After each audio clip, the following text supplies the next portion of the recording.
Tuhan bersamamu. Dan bersama rohmu. Inilah Injil suci menurut Yohanes.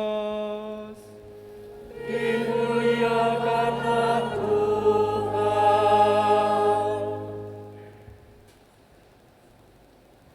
Sekali peristiwa, Yesus bersabda, "Sesungguhnya aku berkata kepadamu, siapa yang masuk ke dalam kandang domba tanpa melalui pintu, tetapi dengan memanjat dari tempat lain, ia adalah seorang pencuri dan seorang perampok.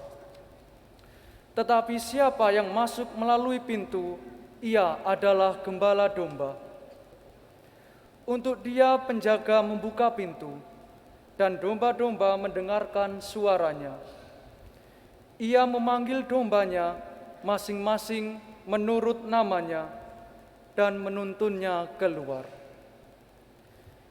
Jika semua domba telah dibawanya keluar, ia berjalan di depan mereka, dan domba-domba itu mengikuti dia karena mereka mengenal suaranya. Tetapi seorang asing pasti tidak mereka ikuti, malah mereka akan lari dari orang itu, karena suara orang-orang asing tidak mereka kenal." Yesus mengatakan kiasan ini kepada mereka, tetapi mereka tidak mengerti apa maksudnya ia berkata demikian. Karena itu, Yesus berkata lagi, "Sesungguhnya aku berkata kepadamu, akulah pintu bagi domba-domba itu. Semua orang yang datang sebelum aku adalah pencuri dan perampok, dan domba-domba itu tidak mendengarkan mereka. Akulah pintu. Siapa saja yang masuk melalui aku, ia akan diselamatkan. Ia akan masuk dan keluar, serta akan menemukan padang rumput. Pencuri datang hanya untuk mencuri, membunuh, dan membinasakan. Aku datang supaya mereka mempunyai hidup dan mempunyainya dengan berlimpah-limpah." Demikianlah sabda Tuhan. Terpujilah Kristus.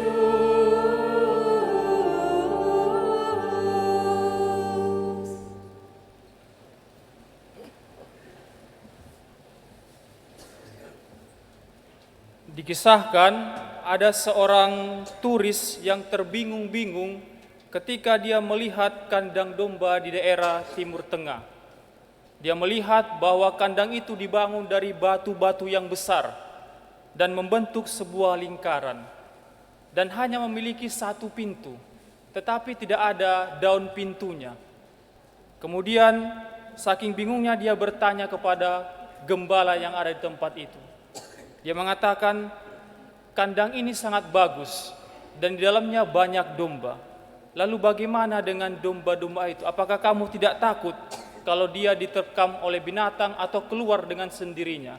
Karena pintunya tidak memiliki daun pintu." Kemudian gembala datang dan mengatakan, "Saya pintunya, dan saya rela berkorban untuk mereka." Bapak, Ibu, dan saudara-saudara yang terkasih, ketika Anda memasuki ruangan ini tadi, tentu Anda lewat pintu, bukan? Angkat tangan yang lewat pintu tadi siapa? Yang bukan lewat pintu, angkat kaki aja dari sini. Bapak Ibu yang terkasih, pasti setiap rumah itu memiliki pintu. Itu menunjukkan setiap orang yang masuk ke ruangan harus melalui pintu itu. Dan tentu juga bangunan rumah menunjukkan bahwa seharusnya keluarga yang ada di rumah itu bertumbuh juga dalam hal-hal yang benar. Sehingga dengan demikian, orang-orang yang berada di rumah itu ketika masuk dan keluar juga menjadi orang-orang yang benar. Hari ini Minggu Paskah yang keempat, diangkat gereja juga sebagai hari Minggu Panggilan. Kita diundang untuk mendoakan bagaimana para gembala Ketika mereka menjadi seorang romo, tentu juga banyak romo-romo yang berkarya di tempat-tempat yang sulit. Ada di tempat yang enak juga ada. Maka dari itu kita diundang untuk mendoakan mereka, terlebih lagi mendoakan semakin banyak kaum muda berani menjadi seorang frater dan kelak menjadi romo. Dikatakan juga bahwa sebenarnya seorang gembala itu mempunyai pekerjaan yang sangat banyak. Salah satunya supaya seorang gembala semakin dekat mengenal dan juga berani berkorban bagi dombanya. Itulah mengapa dikatakan dalam dunia penggembalaan, seorang gembala domba itu sangat dekat dengan dombanya. Bahkan dengan siulan saja, dombanya sudah mengenal bahwa itu gembalanya. Sekalipun orang lain menirukan hal yang sama. Maka dari itu, mereka menjadi orang yang sungguh-sungguh mengenal dombanya. Hari ini sebenarnya apa yang dikatakan Yesus menjadi hal yang membingungkan, karena sebenarnya Yesus menyampaikan perumpamaan tentang gembala yang baik kepada orang-orang Yahudi yang sebenarnya itu mayoritas adalah orang-orang yang juga bekerja sebagai gembala. Tapi di ayat 6 dikatakan, tetapi mereka bingung karena Yesus mengerti. Apa maksud Yesus? Karena kami adalah gembala dan kami tahu apa yang harus dikatakan Yesus. Dan ternyata permasalahannya adalah mereka tahu tetapi mereka tidak melakukannya. Sama seperti umat Katolik, bukan? Sudah tahu baca kitab suci itu baik, misa setiap hari baik, berdoa juga baik, tapi tidak dilakukan. Tapi bukan umat paroki Ngagel ya, paroki yang lain sepertinya. Tapi saya bertanya dulu, ada enggak orang Katolik yang berdoa setiap hari? Ada Bapak Ibu? Ada ya? Yang baca kitab suci setiap hari ada? Berarti Anda sungguh-sungguh mencintai Yesus ya? Kalau begitu saya tanya, apa Injil minggu lalu? Nah ini, orang Katolik sungguhan. Biasanya kitab sucinya dibeli, diberkati, masukkan ke dalam lemari sampai berabad-abad. Karena sungguh-sungguh kitab suci. Ada yang tahu enggak Injil kemarin ada? Kalau ada yang tahu saya kasih kitab suci aja. Ada yang tahu? Aiki, angel iki. Injil kemarin kan mengatakan bagaimana Yesus lagi.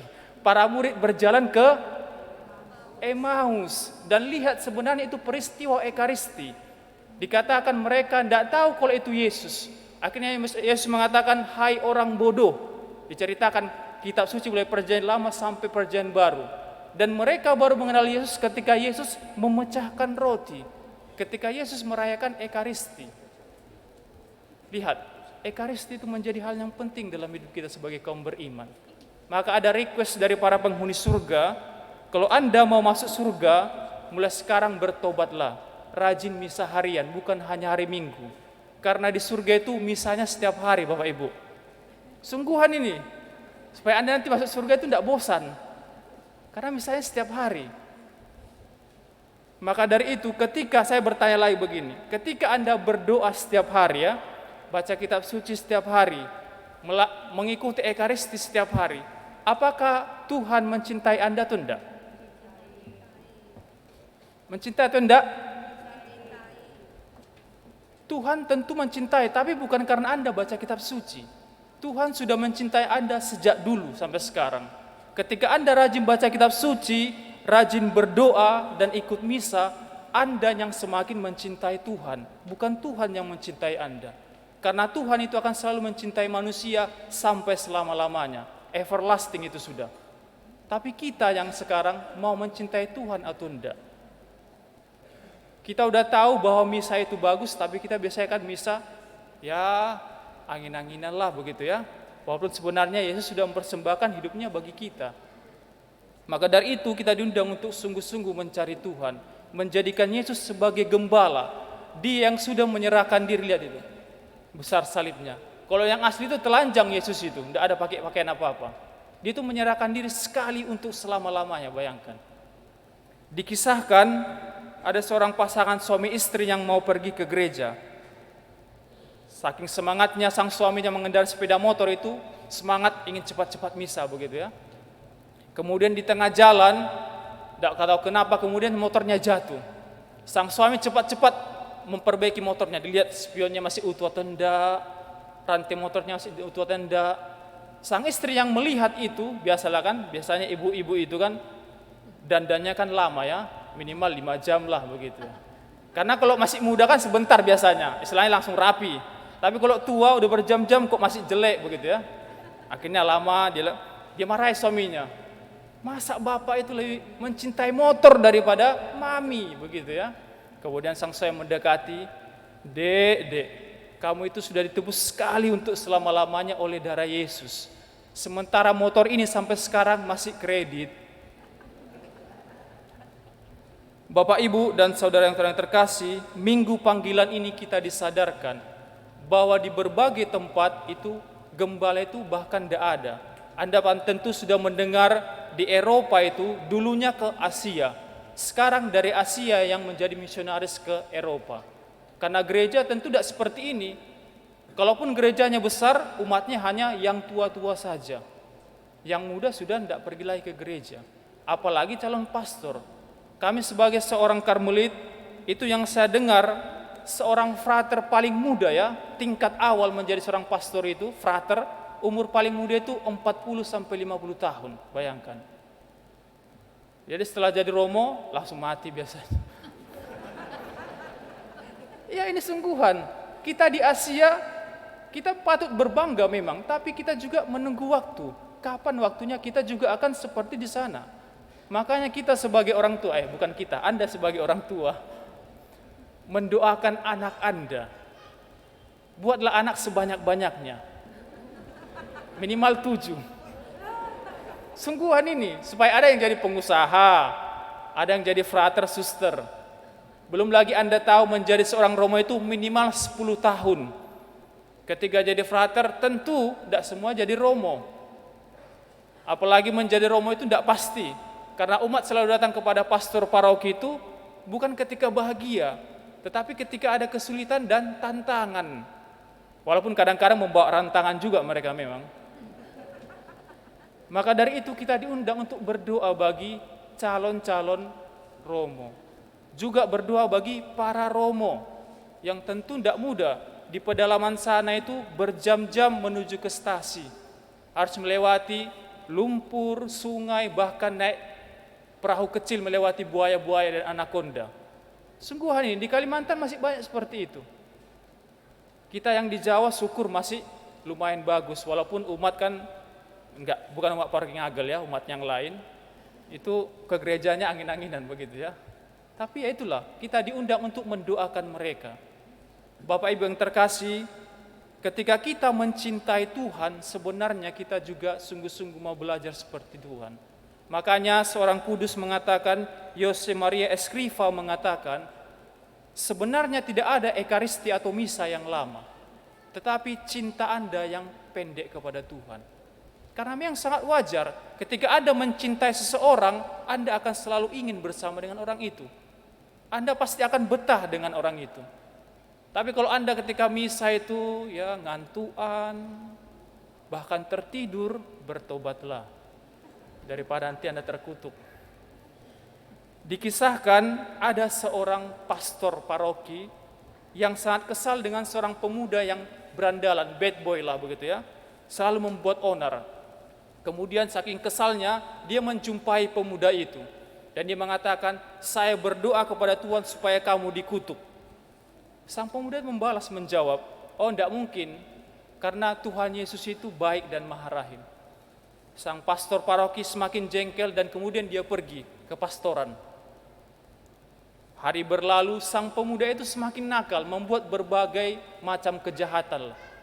Mendengar itu, sang pastor kemudian saking semangatnya ya, dia keluar dari pastoran mau menjumpai orang itu. Tapi tidak tahu di tengah jalan kemudian terdengar suara yang mengatakan, jangan kamu apa-apakan anak itu, karena dia anak kesayanganku.